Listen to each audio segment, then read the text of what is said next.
dengar nggak sih? Katanya banyak anak-anak di sekitar sini yang mulai terjerumus ke pergaulan bebas. Iya, aku juga dengar. Banyak yang kurang paham tentang kesehatan reproduksi. Padahal dampaknya bisa besar loh, baik itu fisik maupun psikologis. Banyak yang bilang mereka cuma ikut-ikutan atau karena nggak tahu resikonya. Nah, berarti mereka itu kurang ngerti ya, Bu. Apa sih sebenarnya yang dimaksud dengan seks bebas itu? Nah, teman-teman, dari dialog tadi kita dapat menyimpulkan bahwa tidak semua orang paham tentang apa itu pergaulan bebas.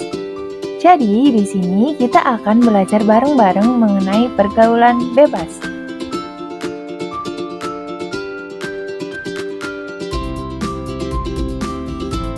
Kesehatan reproduksi adalah suatu keadaan sejahtera fisik, mental, dan sosial secara utuh, tidak semata-mata bebas dari penyakit atau kecacatan dalam suatu hal yang berkaitan dengan sistem reproduksi, fungsi, dan prosesnya. Sedangkan, seks bebas atau pergaulan seks bebas adalah hubungan seksual yang dilakukan secara bebas tanpa dibatasi oleh aturan-aturan serta tujuan yang jelas. Nah, teman-teman, di sini saya juga akan menjelaskan macam-macam atau bentuk dari seks bebas itu apa aja sih? Yang pertama, ada kissing, yaitu berciuman bibir dengan pasangan yang dilandasi hasrat seksual.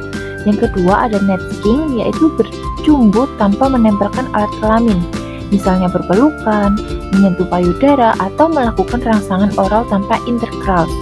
Yang ketiga, ada petting, yaitu tumbuh hingga menempelkan atau menggesek-gesekkan kelamin, tetapi belum melakukan persetubuhan.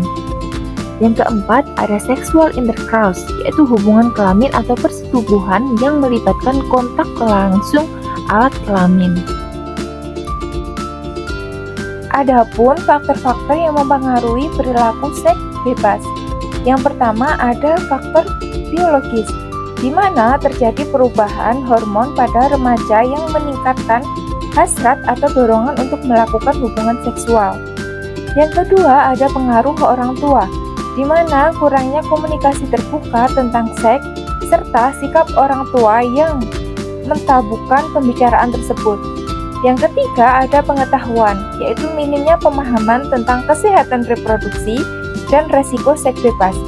Yang keempat, ada faktor teman sebaya, di mana ini terjadi pengaruh kelompok teman yang kuat serta pergaulan yang semakin bebas antara laki-laki dan juga perempuan.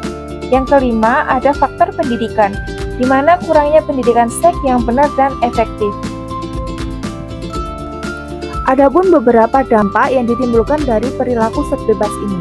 Yang pertama, kehamilan tidak diinginkan, yakni kehamilan yang terjadi tanpa direncanakan atau tidak dikehendaki oleh remaja maupun lingkungannya. Yang kedua, ada infeksi menular seksual, yakni infeksi yang menular melalui hubungan seksual, contohnya gonore, herpes kelamin, sifilis, dan lain-lain. Yang ketiga, ada HIV atau AIDS, yakni penyakit akibat virus HIV yang menyerang dan melemahkan sistem kekebalan tubuh. Nah, teman-teman, saya akan memberikan tips atau cara menghindari perilaku seks bebas. Yang pertama, mengisi waktu dengan kegiatan positif yang memberi kepuasan non-seksual. Yang kedua, menghindari tempat atau situasi yang dapat menimbulkan rangsangan seksual. Tiga, tidak terlalu sering bertemu lawan jenis tanpa aktivitas yang jelas. 4. Berinteraksi dengan melibatkan teman atau saudara agar tidak sering berduaan. 5. Mencari informasi yang benar tentang seksualitas. 6. Mempertimbangkan risiko dari setiap perilaku seksual. 7. Mendekatkan diri kepada Tuhan serta mengikuti norma dan nilai yang berlaku. Nah, itu tadi penjelasan mengenai seks bebas.